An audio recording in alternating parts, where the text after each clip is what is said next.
before I begin my speech, I want you all to close your eyes and picture these 4 beauty icons in your mind for just a moment. First, I want you to picture Kate Moss in the 90s. Now, Adriana Lima in the 2000s. Now, Kim Kardashian in the 2010s. And finally, Bella Hadid in 2020. You can open your eyes, and many of you may be wondering, what exactly makes these women so similar to each other? And that's exactly my point to all of you. These women are not similar in appearance whatsoever, but at one point, society hailed each of them as having the so-called perfect body.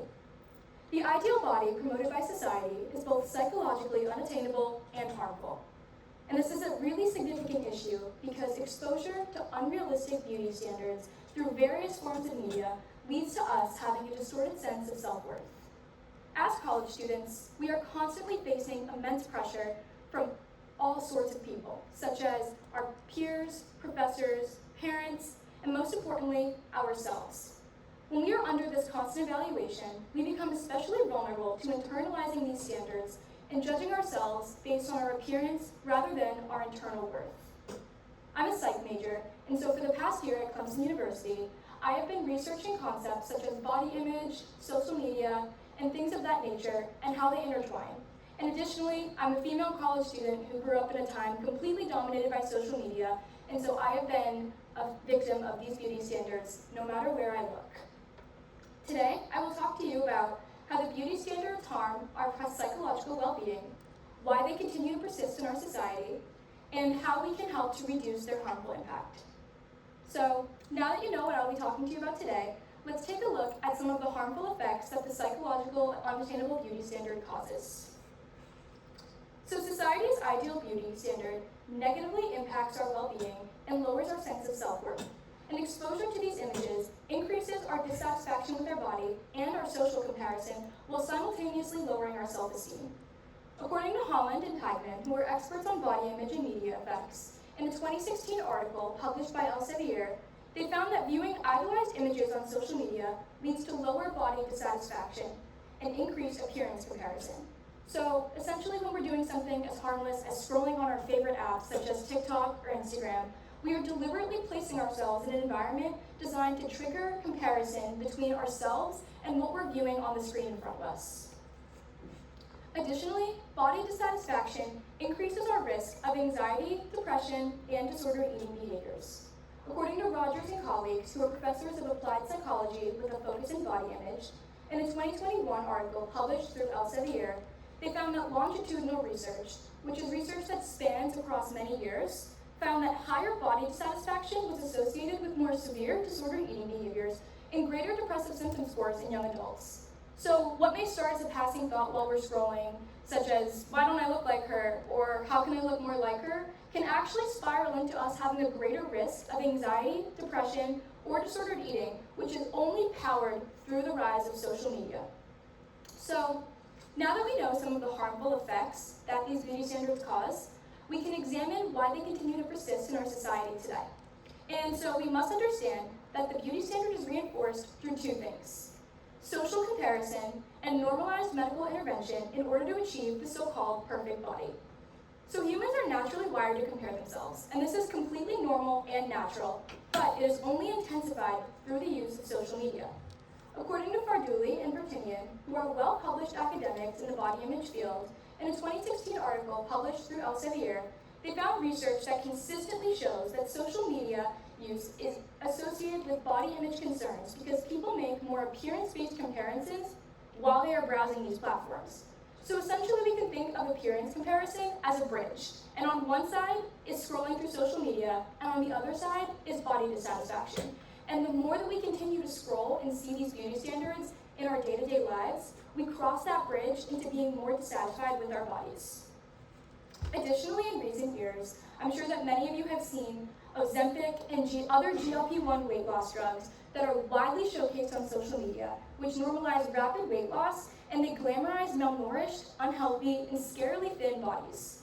According to Profet and Saifar, who are professors at the Institute of Pharmacology, in a 2026 article published by Springer Nature, they found that semi-glutide posts, which are posts that talk about type 2 diabetes, on TikTok and Instagram, emphasize the weight loss results and misinterpret these types of drugs' properties, and they pay little attention to the adverse effects or the medical context in which they are being discussed. So we see this type of body affected by Ozempic everywhere we look, especially red carpets, music videos, movie premieres, television.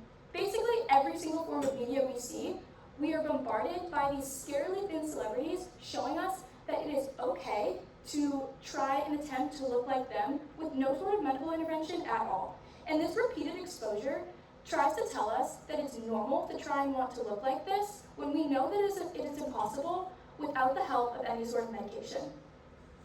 So now that we know why these standards continue to persist today, we can actually use this to think of some helpful solutions. And so, reduction of the harm of these beauty standards requires that we understand how they are constructed.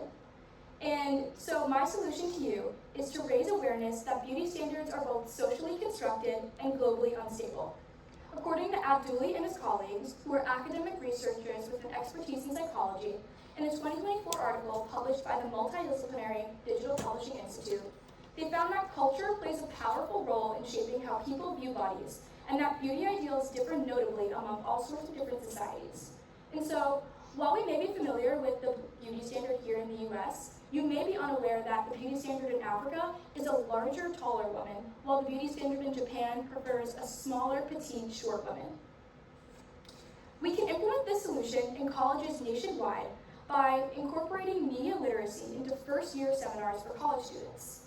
According to Kurtz and colleagues, who are researchers in psychosocial medicine, in a 2022 article published by Springer Nature, they found that when students participate in structured media literacy programs, they are much less likely to internalize these thin ideals, and they report less body dissatisfaction. So, essentially, once we learn that these beauty standards are manufactured and sold to us through social media and all other forms of media, we can continue to learn to separate our self-worth from our appearance. And we actually have the capacity to do this here at Clemson University.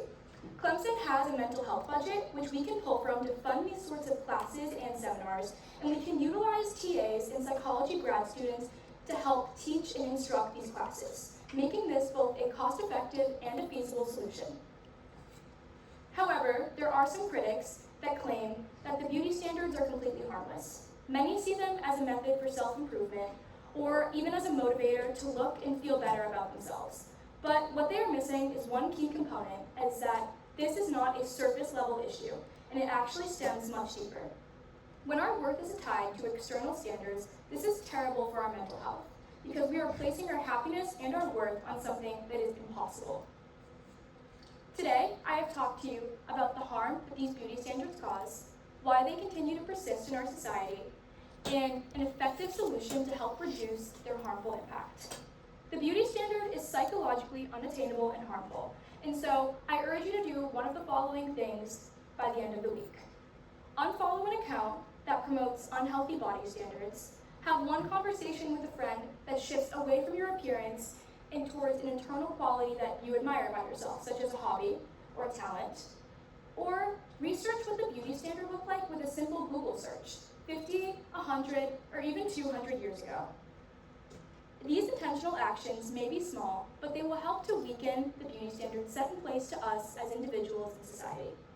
If there was anything that I left you with today, I would like it to be this. Beauty standards are ever-evolving and changing trends.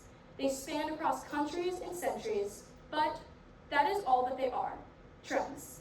And we must remember that they are trends and not truth. Thank you.